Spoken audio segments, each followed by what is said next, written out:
Assalamu alaikum. Welcome to a new episode of Pakistan Zindabad, where we do not speak only of power, but also understand the legal foundations of that power. History bears witness.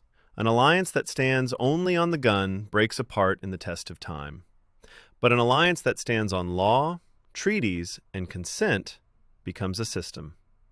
Today we discuss Muslim NATO, a collective security vision that, while remaining within the framework of global law, ensures dignity, sovereignty, and protection.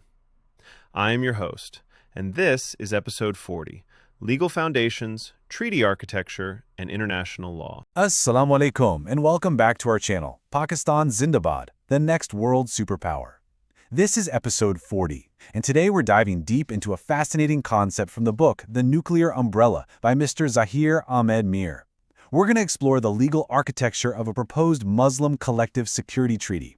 Now, you might think an alliance is all about tanks, jets, and soldiers.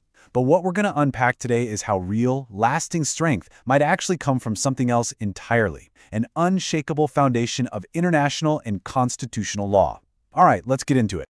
This quote right here really gets to the very heart of our entire discussion today. I mean, think about it. History is practically a graveyard of powerful armies that were bound together by nothing more than flimsy promises. So what really is the difference between some temporary coalition that just shatters the moment real pressure is applied and a permanent, respected institution that can actually stand the test of time? Well, the answer, as we're about to see, is a rock-solid legal framework. So, let's start with the big question. Why do so many alliances, these grand pacts and promises between nations, ultimately fail? You know, they look absolutely fantastic on paper, they're powerful at military parades, but when they're truly tested, they often just crumble. What is that secret ingredient? What separates a fleeting agreement from a lasting, powerful bloc that can actually shape history? Well, the answer, as the source material argues so powerfully, is rarely found on the battlefield. It's found deep inside the legal documents, or, more often than not, the lack of them. You see, without a clear, binding legal framework, an alliance is really just built on a shaky foundation of political goodwill. It's totally vulnerable to the whims of changing leaders, shifting national interests, and it's basically designed to collapse right when you need it the most. And boy, what a difference that foundation makes. Just look at the comparison here. A legally vague alliance, it's like a house built on sand. Its actions can seem totally arbitrary, which makes it incredibly easy for rivals to attack its legitimacy. Any external pressure can cause a total collapse. But a legally grounded alliance, now that is a fortress. It's built on the bedrock of binding obligations, on constitutional compliance within each and every member state. It is specifically designed to withstand any political storm that's thrown at it. Okay, now that we've really identified the problem, that fatal flaw of legal vagueness, let's turn our attention to the proposed solution. We're going inside the architectural blueprint for the Muslim Collective Security Treaty, or MCST for short. And you should think of this as a detailed plan for an alliance that's been designed from day one to be legally robust, stable, and resilient. These 6 pillars are essentially the load-bearing walls of the entire structure. Let's walk through them. The first 2 set the entire tone. Its purpose is purely defensive, not aggressive, with a collective security guarantee at its very core. An attack on one is an attack on all. Simple, powerful. But here's the brilliant part, the part that gets sovereign nations to actually sign on. Pillars 3 and 4. They explicitly guarantee non-intervention and sovereignty. That means joining the club doesn't mean you give up control of your own house. And finally, you have the machinery that keeps it all running. Clear, transparent rules for joining or leaving, and a vital system for resolving disputes internally, which is key to preventing fractures from within. Now, having a strong blueprint is a fantastic start, but it's not enough. For any alliance to be seen as legitimate on the world stage and not as a threat, it can't just go off and invent its own rules. It absolutely has to be built to code, meaning it has to fit seamlessly within the existing framework of international law. This isn't about challenging the system, it's about mastering it. So how exactly does the MCST fit into the global legal system? Well, this is so important. The core concept, collective self-defense, isn't some radical new idea. It is a fundamental right that is already baked right into Article 51 of the United Nations Charter. The framework is also designed for full compliance with international humanitarian law, the laws of armed conflict.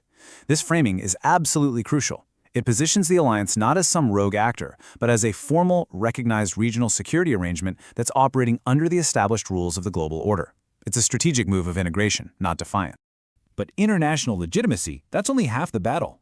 You can have the world's approval, but if the commitment isn't absolutely ironclad within each and every member nation, the alliance is just a house of cards. It's ready to be blown over by the first gust of political change. The foundation has to be just as strong at home as it is abroad. So how does this blueprint ensure that kind of domestic stability? Well, it's not a simple handshake deal between leaders that can be forgotten tomorrow. The treaty must be ratified by the parliament of each member state, which effectively makes it the law of the land. This process allows nations to define their own specific caveats and embed the alliance's duties within their own constitutional limits. This is what you call legal and political future-proofing. It means a new government can't just come in and tear it up on a whim, and a court can't easily strike it down. The commitment literally becomes part of the nation's DNA. This brings us to a distinctly 21st century battlefield. It's a place where the primary weapons aren't always bombs and bullets, but lawsuits, sanctions, and legal motions. This is the world of lawfare, and any modern alliance that isn't prepared to fight and win in the courtroom is, frankly, dangerously exposed. So what exactly is lawfare? Well, imagine this. An adversary, instead of launching a missile, funds dozens of lawsuits to halt the construction of a critical naval base. Or maybe they use international trade bodies to file incredibly complex complaints that tie up one of your members' key exports for years. They are literally using your own legal systems to paralyze you with process. That's lawfare. It's a war of attrition fought by lawyers, and it's designed to bleed an opponent dry without ever firing a single shot. The MCST's proposed answer to this modern threat is both proactive and incredibly powerful. A dedicated legal defense and advocacy cell. You can think of it as a legal special forces unit. Its mission is to preemptively shut down frivolous litigation, to have a ready-made, robust response to sanctions, and to skillfully engage with international courts. And just as crucially, it also manages the narrative, arming the global media with legal facts to ensure the alliance's actions are always understood as lawful. It turns law from a potential vulnerability into a powerful, protective shield. And as we begin to wrap this up, this quote just perfectly captures the entire philosophy we've been exploring. Power that's built on fear is brittle. It invites challenges, it creates resentment, and it eventually shatters. But power that is built on a foundation of clear, legitimate, and consented to law, well, that is the kind of power that truly endures. So what is the bottom line here? What's the key takeaway? It's that the MCST isn't envisioned as just another temporary, reactive coalition. No, the blueprint is for something far more permanent and profound, a treaty-based civilization alliance. An institution that's designed with the legal foresight to stand confidently and lawfully on the world stage, not just for a few years, but for generations to come. Which leaves us with a really fascinating question to think about. In our complex world of hybrid threats and constantly shifting powers, where strength is measured in so much more than military hardware, could it be that a meticulously crafted legal treaty is now the strongest shield an alliance can possibly possess?